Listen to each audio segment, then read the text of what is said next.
네, 오늘 시그널 픽에서는 여당 국민의힘 지도부의 입장을 직접 들어보려고 하는데요. 국민의힘 김병민 최고위원 모셨습니다. 어서 오세요. 네, 안녕하세요. 반갑습니다. 네. 드디어 채널A 예, 정치 시그널에 나와보는군요. 너무 오래 기다렸습니다. 저희가 너무 바쁘셔가지고. 안 불러주셔서 예. 언제 불러주시나 몸에 불만 기다리고 있었습니다. 네. 본론으로 바로 네. 좀 들어가겠습니다. 이재명 대표가 어제 병원으로 결국 이송이 됐습니다. 그런데 가장 궁금한 게 국민의힘 지도부가 찾아가냐 마냐 뭐 이런 걸 두고 일단 야당은 계속해서 비판을 하고요. 네. 근데 어제 제가 좀 느낀 것은 당 지도부에서 약간 기류가 바뀌어서 병문안 정도는 누군가 갈 수 있을 것 같다 이런 느낌을 받았거든요. 현재 네. 좀 논의된 상황이 있을까요? 그러니까 이재명 대표의 건강에 대한 염려 그리고 조속하게 빠르게 좀 건강을 회복했으면 좋겠다는 입장은 국민의힘 지도부 또 국민의힘 의원들 할 것 없이 누구나 같은 마음 심정일 겁니다. 예. 근데 이제 민주당에서는 고민정 최고위원 등이 뭐 구걸하지 않겠다 이런 표현을 썼습니다만 거듭 왜 국민의힘에서 찾아오지 않느냐 이제 이런 압박들을 계속 하고 있는데요. 과거의 역대 단식 중에 이런 예가 없었다라는 평가를 들기도 하면서 용산 대통령실 또 예. 국민의힘을 압박하기도 합니다. 근데 역으로 거꾸로 생각해 보면 역대 야당 정치인의 단식 중에 범죄 피의자가 된 야당 대표가 본인의 소환 조사를 앞두고 본인의 검찰의 구속영장 청구를 앞두고 네. 단식을 했던 예도 헌정사에 찾아보기가 어려울 겁니다. 아마 이런 측면에서 김기현 대표가 혹은 야당 집권 당에 있는 지도부가 대통령실에 누군가가 이재명 대표를 찾는 것만으로도 이 이재명 대표의 사법 리스크 회피 단식에 대한 측면에 어긋난 신호를 줄 수도 있기 때문에 네. 여기에 대한 어려움이 있다는 점들을 시종일관 얘기를 하고 있습니다. 그러면은 일단 표결이 뭐 예를 들면 네. 이제 체포동의 요구서가 국회에 도착을 하면 내일 본회의에서 보고가 되고 21일 표결이 사실상 유력한 상황인데 예. 표결 전까지는 뭔가 움직이기는 좀 힘들겠다 이런 생각이 좀 들거든요. 맞습니까? 그 이재명 대표도 지금 그 녹색병원인가요? 멀리 예. 있는 병원에 멀리 있죠. 가 네. 있는데요. 민주당에 있는 의원들이 오늘 아침에 나와서 하는 얘기를 들어보니까 민주당의 대변인도 이재명 대표를 못 만나고 있다는 겁니다. 아, 가장 접근이 되지 않아서 예, 가장 핵심 보좌관들만 이재명 대표 옆에서 그 상황들을 좀 지켜보고 있다고 하고 있는데 네. 지금은 이재명 대표를 만날 수 있는 환경 상황들이 아닌 것들을 이제 민주당 내에서도 얘기를 하는데요. 그러면 이제 병원에 가서는 회복을 하기 위한 노력들이 있어야 되는데 여전히 이 수액 등을 맞으면서 단식을 이어가겠다는 것 아닙니까? 이 이유는 저는 뭐 단 한 가지라고 생각을 합니다. 네. 결국 예상됐던 대로 검찰의 구속영장은 청구됐고요. 체포동의안이 곧 국회에 올라올 겁니다.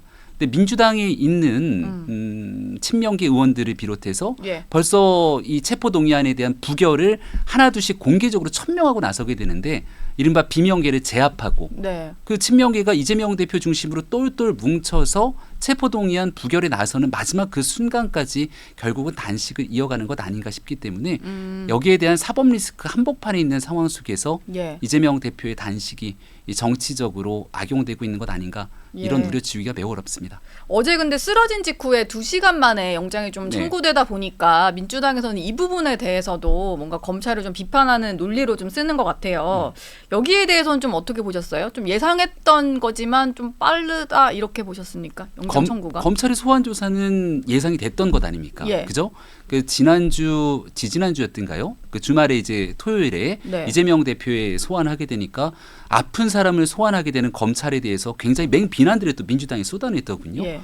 검찰의 소환 조사는 예정돼 있었고 예정돼 있는 소환 조사 앞에서 단식을 시작하고 진행했던 건 이재명 대표가 아닙니까? 네. 닭이 먼저냐 달걀이 먼저냐라는 논쟁을 벌일 것이 아니라 애당초 예상돼 있던 소환 조사 그 예상돼 있던 구속영장 청구를 앞두고 단식을 하고 이것을 진행하고 있는 검찰을 대상으로 뭐 인륜을 저버렸느니 이런 방식의 얘기들을 하게 된다면 네. 그 단식에 대한 목적이 결국은 사법 리스크 회피에 있었던 것 아니냐라고 하는 예. 국민들의 이런 궁금증에 더 확신을 민주당이 더해주고 있다고 생각합니다. 예. 근데 박광원 원내대표 같은 경우는 어제 교섭단체 대표 연설이 있었는데 여기에서 뭔가 브레이크 없는 폭주다. 지금 뭐 이 대표가 이제 단식을 하면서 지금 검찰 수사 받는 상황도 물론 있지만 사실 네. 민주당에서는 뭐 비명계조차도 뭐 인사라든지 여러 가지 대통령의 국정 운영에 있어서 너무 일방적으로 하는 거 아니냐 이런 얘기를 합니다. 이게 단지 이재명 대표의 뭐 이런 방탄 상황뿐만이 아니고 여러 가지 대통령을 향한 민주당의 좀 지적들이 있거든요. 여기에 대해서는 좀 어떻게 좀 소통을 하고 계시는지. 그 민주당에서는 이번 단식을 하면서 국정 기조를 바꾸라고 합니다. 예. 그 뭐 내각에 대한 총사퇴를 하라 그러고 모든 것들을 다 바꾸라는 거예요. 그러니까 실질적으로 윤석열 정부를 인정하지 않겠다는 것이죠. 정권 출범하고 난 뒤에 민주당에 있는 책임 있는 정치인들이 네. 밖에 장애에 나가서 윤석열 퇴진 집회에 함께 나가고 윤석열 퇴진을 외치기도 합니다. 그 지금은 아무렇지 않은 듯 대통령에 대한 탄핵까지 언급하고 있는 현재의 상황이 정권 출범하고 난 다음 지금까지 계속되고 있다는 것이죠. 예. 이거를 한마디로 요약하면 대선 불복. 네. 현 정권에 대해서 인정하지 않겠다는 민주당의 심리들이 고스란히 드러난 것 아닙니까? 예. 그러니까 지금 이 순간에서 뭔가 특별한 특이점들이 있어서 이재명 대표가 단식을 하고 도저히 윤석열 정부와 함께할 수 없다가 아니라 시종일관 그래 왔고요. 민주당은. 네. 다만 한 가지 바뀐 변수가 있다면 이재명 대표가 구속될지 모르는 사법 리스크의 정점에 놓여 있다. 그리고 그 가운데는 지난번 체포동의안이 올라왔을 때 네. 단 한 표 차이 정말 가까스로 부결이 됐고 이재명 대표가 전 국민을 대상으로 하고 있는 교섭단체 대표연설에서 불체포 특권 내려놓겠다고 약속했는데 네, 지난 6월에 그랬었죠. 네. 네. 그랬는데 그 약속을 지켜야 되는 상황이 오게 되니까 본인 스스로 말을 바꿔야 될 명분이 필요했을 것이고 그 명분을 만들어내기 위해서 비회기 중에 영장 청구해라 되도 않는 얘기들을 꺼냈다가 네. 그 또한 국민적 여론이 잘 형성되지 않으니 마지막 사법 리스크 회피로 이 단식을 이용하면서 당내 결집을 도모하고 있다.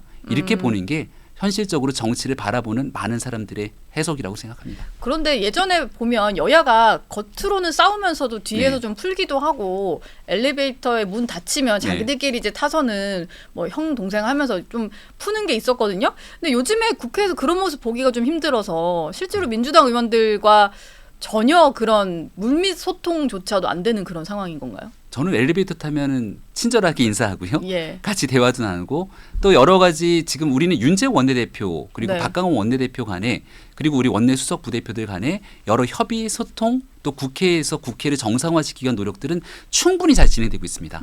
다만 앞서도 이제 설명을 드렸습니다만 제1야당 대표가 백현동 사건, 네. 쌍방울 대북 송금 의혹, 대장동 사건 지금 갖고 있는 혐의가 한두 가지가 아니지 않습니까? 예. 이런 엄청난 사법 리스크의 핵심 피의자로 검찰의 소환 조사 대상이 된 제1야당 대표가 있었는가? 네. 그리고 구속될 기로에서 제1야당이 똘똘 뭉친 방탄으로 이를 막아세운 전례가 있었는가? 이런 부분들을 생각하게 된다면 이 사법 리스크를 적당히 우리가 이제 카메라가 꺼진 뒤에 만나서 하하호 웃으면서 손잡고 봐줄 수 있는 부분들은 아니지 않습니까? 국민들이 그런 여당을 용납하겠습니까?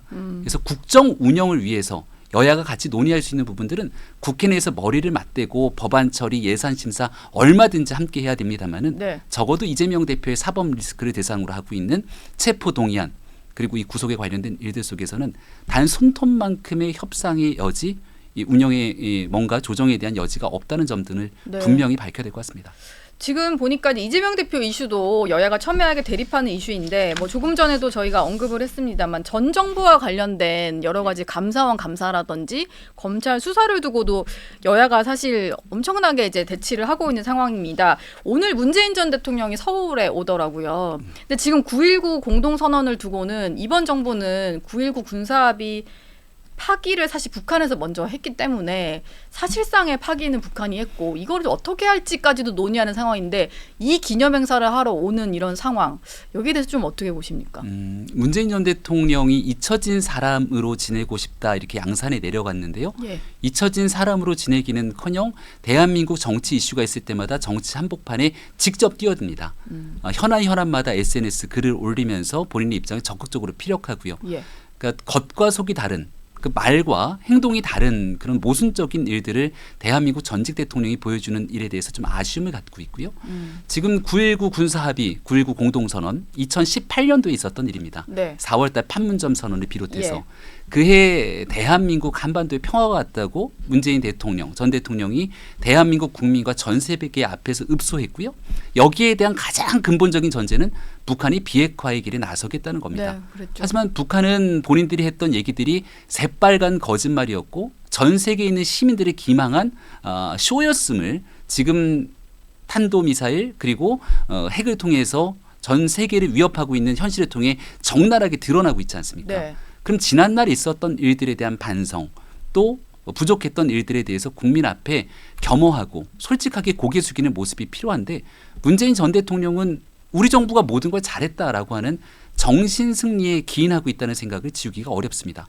가장 대표적인 게 이 통계 조작 사건에 대해서 문제가 불거지고 있는데 네. SNS에 글을 올려서 문재인 정부 때 잘했던 내용에 대한 그 네. 기사를 인용하지 않습니까? 고용 지표가 나아졌다 뭐 이런 거 인용을 했었죠. 이걸 두고 어제 최고위원회에서 저도 문재인 전 대통령의 정신 승리가 놀랍다 이렇게 얘기를 했는데요. 예. 통계 조작 사건은 이건 대한민국 국민뿐 아니라 전 세계에서 대한민국에 대한 객관적인 상황을 바라보고 있는 모든 사람들을 속인 대국민 사기극입니다. 그리고 이러한 문재인 정부의 네. 특히 부동산 통계 조작 사건으로 인해서 부동산만큼은 문 전 대통령이 자신 있다고 얘기했잖아요. 그렇죠. 27번이나 되는 부동산 정책들을 계속 내면서 낼 때마다 부동산 값이 폭등했고 여기에 대한 피해는 고스란히 평범한 시민들 특히 내 집 마련에 대한 꿈을 꾸고 있는 20대, 30대, 40대의 젊은 많은 사람들에게 대한민국에서 열심히 노력해서 내 집 장만하는 꿈들을 철저하게 무너뜨렸습니다. 왜?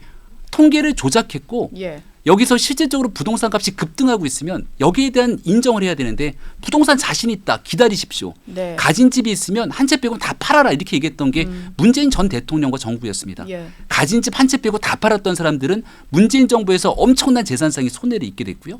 문재인 전 대통령을 믿고 조금 기다렸다 집을 사야지 라고 생각했던 실소유자들은 문재인 정부의 거짓된 조작된 통계 조작 앞에서 결국은 내 집을 장만하겠다는 꿈들이 무너졌습니다. 이런 일들에 대해서 정녕 네. 단 한마디 사과할 용의가 없는지 묻지 않을 수가 없네요. 오늘 사실 뭔가 발언을 한다고 해도 이 윤석열 정부를 향한 비판 네. 메시지가 당연히 나오겠지. 뭐 이걸 본인이 인정하는 발언이 나오지 않을 것 같긴 해요.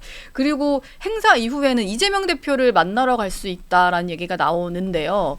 두 사람의 만남에 대해서는 좀 어떻게 해석을 할 수 있을까요? 이 시기에 뭐 단식을 만류하는 게 사실 큰 목적일 수 있는데 만약에 만남이 이루어진다면 어떤 이유 때문에 만난다라고 보십니까? 지금은 이제 단식에 대한 이유 때문이라고 볼 수밖에 없겠죠. 근데 이 문 전 대통령의 방문을 두고도 갈 것이다. 또 아닐 것이다. 이렇게 민주당 내에 있는 의원들도 입장이 좀 갈리더군요. 네. 친명계 의원들은 문 전 대통령이 가야 된다. 이렇게 강력하게 얘기하는 반면 또 과거 친문계에서 활동했던 의원들 같은 경우에는 잘 모르겠다고 한 발 빼는 모습입니다. 제가 앞서 이재명 대표의 단식으로 비명계를 압도적으로 제압했다 이런 표현을 썼는데 네. 이재명 대표에 대해서 비판적인 목소리가 당내에서 사법 리스크, 방탄 문제부터 줄줄이 쏟아져 나오는 목소리가 최근에 전혀 들리지가 않습니다. 그리고 가장 대표적인 비명계 중에 하나였던 박지원 전 비대위원장은 가서 눈물을 흘리고 눈물을 흘렸죠. 오히려 이재명 대표를 막 찬양하는 모습들을 보여주면서 사람들이 굉장히 의아스럽다 이런 얘기들을 쏟아낸 바 있죠. 당내에서도 뭐 공천 때문에 그런 거 아니냐라는 얘기들이 나오더라고요. 그렇게 진행되고 있는 과정들을 지켜보게 되면 공천을 앞둔 이재명 대표의 극한 단식으로 인해서 결국 비명계를 제압하고 이재명 대표 중심으로 똘똘 뭉쳐서 검찰의 구속영장 얼마든지 청구해라.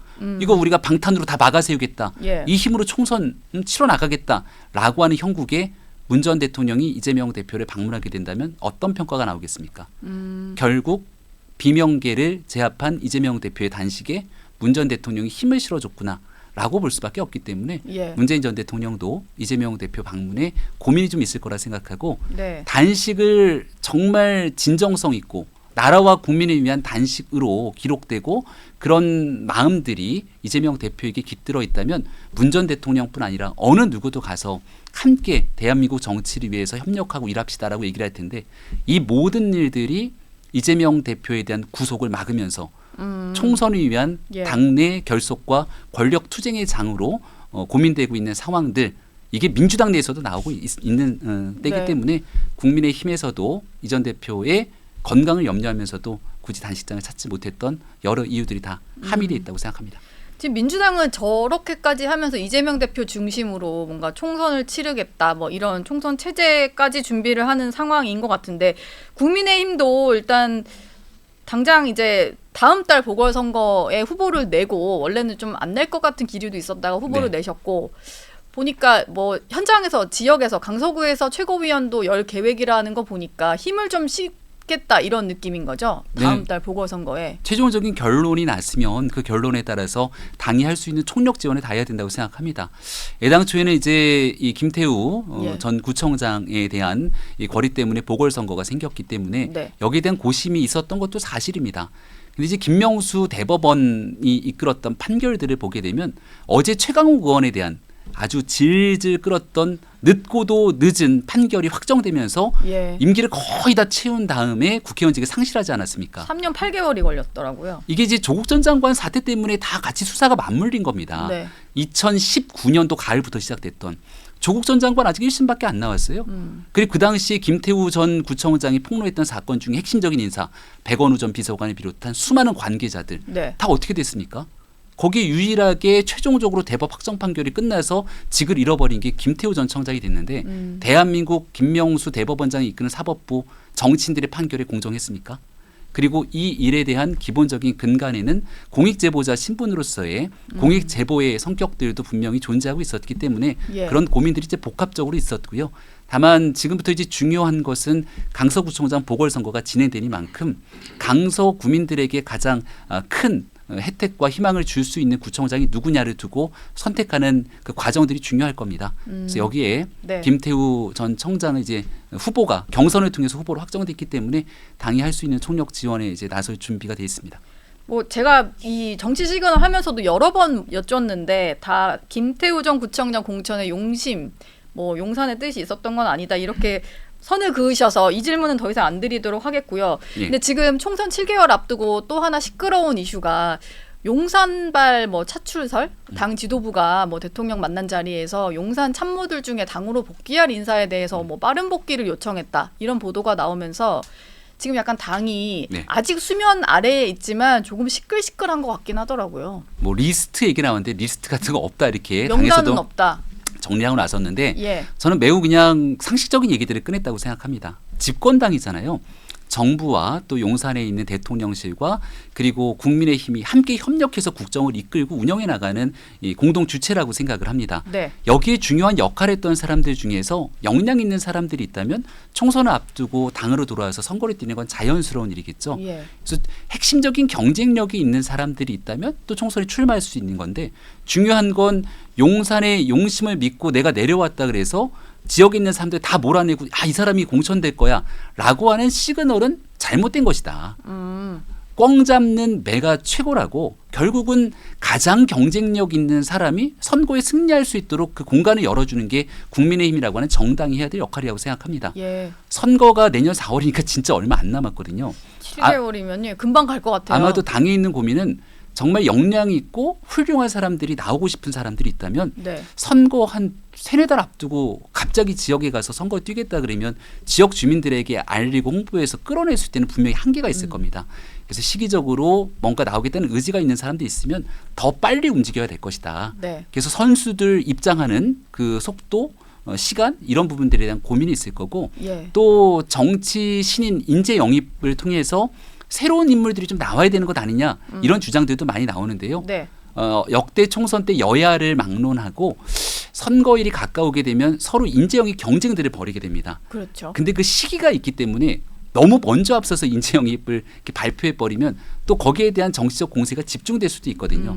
새로움이 좀 떨어질 수도 있고. 그럼요. 그게 딱 적전 시기에 가서 국민들 앞에 보여야 되는 예. 그 신선함이 있기 때문에 김기현 대표가 직접 대한민국의 좋은 인재들이 총선 때 넘쳐날 수 있게 하기 위한 새로운 인재 영입의 공간들도 만들고 있고 네. 또 기존에 활동했던 사람들 중에서 정말 경쟁력 있는 사람들이 총선에 출마할 수 있도록 또 거기에 대한 공간을 열기 위한 준비도 하고 있고 네. 다양한 조정의 과정들을 거치고 있기 때문에 예. 일각에서 얘기하는 것처럼 누군가 한 사람의 압도적인 뭐 이런 방식으로 선거가 진행되는 게 아니라 가장 경쟁력 있는 선수들 중심으로 총선 준비를 하나씩 하고 있다는 말씀드립니다. 그 용산에서 누군가 나온다고 해서 무조건 뭐 공천이 보장되는 건 아니다. 이런 말로 좀 정리를 할 수 있을 것 같은데 네. 그 지금 용산에서 거론되는 사람들 사실 뭐 좀 실명을 얘기해야지 좀 저희가 얘기가 조금 더 풍성해지지 않을까 해서 예. 이진복 수석 그리고 김은혜 홍보수석 강승규 시민사회 수석 이런 분들 이름은 끊임없이 거론이 돼요. 근데 사실 여기는 또 대안이 있어야 하다 보니까 수석 자리에 누가 가야지 나올 수 있는 그런 사람들인데 저는 이 분들이 뭐 나오는 건 뭐 기정사실화 됐다고 생각을 하고 시기가 좀 궁금합니다. 추석 전후로 봤을 때 언제쯤 이분들이 좀 그 청와대 참모진 개편이 가능한 상황인 건지. 네, 그 정말 그거는 뭐 인사권자인 윤석열 대통령의 의중에 달려 있기 때문에 실제 대통령실에 있는 사람들이 언제 특히 수석급, 비서관급에 대한 인사들이 조정이 될지 예. 또 이분들 말고 국민들이 제일 관심 있어 하는 인사들은 원희룡 장관 그렇죠. 뭐 이런 분들이 예. 총선에 출마하는 거 아니야? 한동훈 장관이 더 한동훈 궁금한데요. 장관 예. 출마하는 것 아니야? 출마하면 언제 나오는 거야? 이런 고민들을 하고 있을 거라고 생각을 합니다. 네. 근데 결국은 이제 인사권자가 갖고 있는 고민의 깊이가 저는 제일 중요하다고 생각하고요.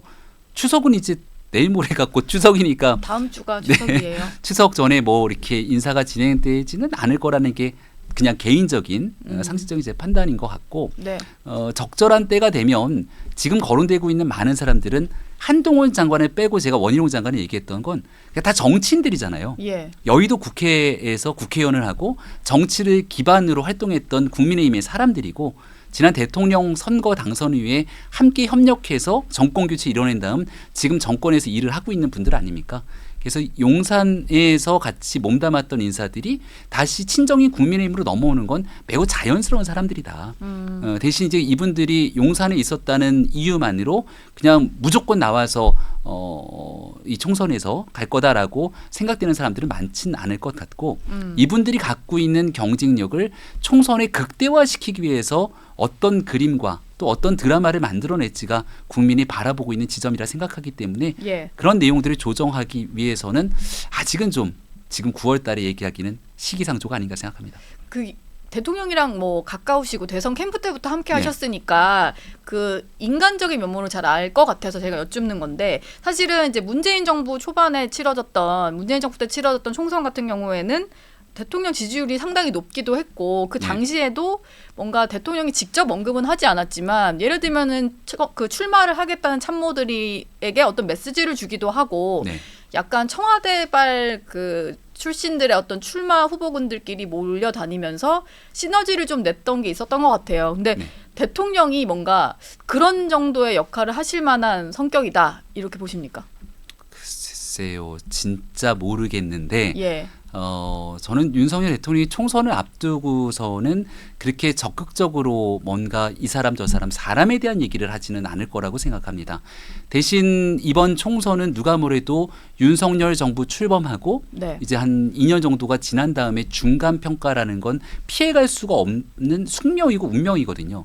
그러면 이 내용들을 돌파하기 위해서 윤석열 대통령이 노은지 기자, 예. 이 사람 나랑 친한 사람이니까 A, B, C 사람에 대한 언급으로 내 사람을 언급하는 것이 아니라 윤석열 정부가 추진했던 지난 1년, 2년 동안의 국정의 성과가 이것이고 네. 우리가 여소야대 국면에서 직접 돌파하지 못했지만 만약에 압도적인 의석이 주어지게 된다면 윤석열 정부는 이 길을 향해 나아갈 것이다 라고 하는 조금 더 굵직하고 거시적인 그림들을 가져갈 거라고 생각합니다. 그러니까 제가 옆에서 봤던 윤석열 대통령의 모습은 공동의 큰 목표가 있다면 네. 작은 흔들림에 굴하지 않고 뚜벅뚜벅 걸어나가는 리더십을 분명히 갖고 있습니다. 가장 대표적인 게 올 초에 있었던 한일 정상회담. 처음에 이 한일 정상회담이 있을 때 얼마나 그렇게 가서 지지율이 떨어지지 않겠는가에 대한 우려들이 많았지만 예. 결국 담대한 윤석열 대통령의 리더십과 또 결단을 통해서 한미일의 굳건한 공조, 캠프 데이비드 선언까지 이끌어내는 네. 외교적인 성취들을 이끌어냈거든요. 예. 그러니까 내년 총선을 앞두고 윤석열 정부가 가야 되는 담대한 길이 무엇인지에 대해서 더 큰 정치의 그림들을 그려주는 게 윤 대통령의 모습이지 예. 개별 사람들 한 명 한 명에 대한 언급들보다는 네. 그런 총선에 대한 대통령의 길들을 고민하고 있지 않을까 싶습니다. 개별적인 언급을 하진 않을 거고 뭐 국정 철학에 대한 이해도나 뭐 이런 좀 큰 그림을 그릴 것 같다라는 말씀이셨고 제 뇌피셜입니다. 예. 마지막 질문 이거 하나 드리고 예. 싶은데요. 지지율이 대통령이 아무리 높아져도 40%대를 깨지를 못하고 30%대 지지율에 머물러 있는 네. 상태인데 이런 지지율의 상태인 대통령 총선 때 뭔가 대통령의 영향권으로 치르는 게 도움이 됩니까? 지지율은 언제든지 변동이 가능한 상황이겠죠. 예. 또 30% 고착화라고 합니다만은 일부 여론조사에서 이제 또 윤석열 대통령의 지지율의 등락들이 계속 또 포착이 되고 있기 때문에 노력을 통해서 아직 남은 기간 동안 대통령의 지지율을 올릴 수 있는 기간들이 충분히 남았다고 생각합니다. 예. 지난 2020년 총선을 한번 기억해 보시면 그 바로 직전에 있었던 2019년 가을에 조국 전 장관 사태가 터지면서 광화문에 엄청나게 많은 국민들이 모여서 문 전 대통령을 성토합니다. 네. 코로나가 터졌던 초창기에 약국에 마스크를 사기 위해 줄이 길게 늘었었을 때 문재인 전 대통령의 지지율은 거의 바닥을 찍기 시작하면서 이 정권으로 기대할 수 있는 게 거의 아무것도 없지 않는가라고 하는 평가가 총선 바로 2달 전의 일입니다. 하지만 그 이후 당시 야당이었던 미래통합당이 제대로 된 공천 관리 또 선수 후보들에 대한 여러 가지 구설수 또 그 이후로 있게 되는 문재인 정부 속에서의 코로나에 대한 적극적인 지원 대책들이 맞물리기 시작하면서 대통령의 긍부정 평가 지지율이 교차하기 시작하는데 네. 총선 때가 됐을 때는 압도적인 상황으로 그 내용들을 끌고 갔었던 전례들을 아마 많은 국민들이 기억하고 있을 거라 봅니다. 정치는 생물이고 또 가능성이 예술이기 때문에 네. 지금은 윤석열 대통령과 국정 운영의 방향에 대해서 탄탄하게 하나둘씩 쌓아왔던 때라고 생각하고요. 많은 사람들이 저도 수많은 사람들과 소통을 합니다마는 윤석열 정부가 하는 방향이 맞다. 적어도 윤석열 정부가 가고 있는 방향이 틀렸다라고 얘기하시는 분들은 저는 많지 않다고 봅니다. 예. 경제적인 방향, 외교에 대한 방향, 국정 운영에 대한 큰 방향에 대해서는 많은 국민들께서 지지하고 계시지만 디테일한 측면에서 다소 아쉽다. 좀 조정했으면 좋겠다 싶은 내용들이 충분하게 또 들리고 있기 때문에 네. 그런 내용들을 하나둘씩 보완하면서 총선 때까지 더 최선을 다하겠다는 말씀드리겠습니다. 예. 김병민 최고위원과는 여기까지 듣겠습니다. 고맙습니다. 네, 고맙습니다.